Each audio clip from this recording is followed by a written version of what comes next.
Snažíme dať nejakým spôsobom dokopy, aby to, čo robíme od A do Z, malo nejakú pointu a nejaké smerovanie. Čo týka mojej osoby, tak go hram od 97. roku a trénerom som od roku 2006 a čo týka tej reprezentácie, tak tam sa idem od nejakého takého roku 2012. Tam som mal nejakú časť svojej trénerského času a teraz v podstate posledné 2,5 roka. Takto trénerstvo ide postupne, najskôr sa samozrejme venujeme tým začiatočníkom alebo nejakým úplne že malým deťom predstavujeme ten golf a skúšame to už trošku u lepších hráčov.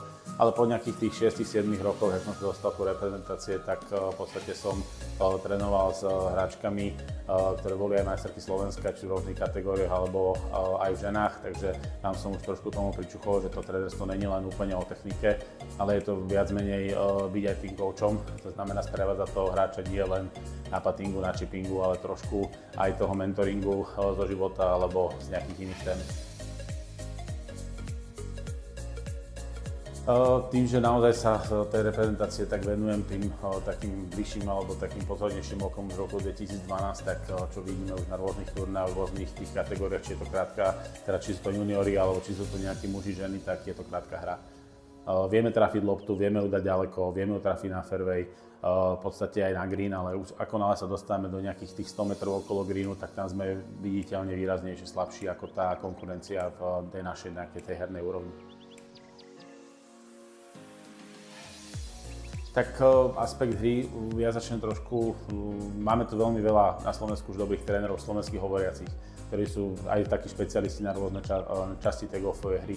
Ale čo nám vlastne celkovo chýbalo, je nejaký ten koncept vedenia. Ja to nazvem, že papierovačky, ale proste, že ako naplánovať tú sezónu, čo robiť detailne na tých kempoch. Proste nejaký ten overlook celej tej aktivity, lebo nájdem vám 5 super trénerov na švih, nájdem vám 5 super trénerov na putting, nájdeme takisto na chipping. Čiže ja sa nebudem teraz profilovať, že ja som teraz ten najlepší tam a tam, lebo máme naozaj veľa dobrých golfových trénerov.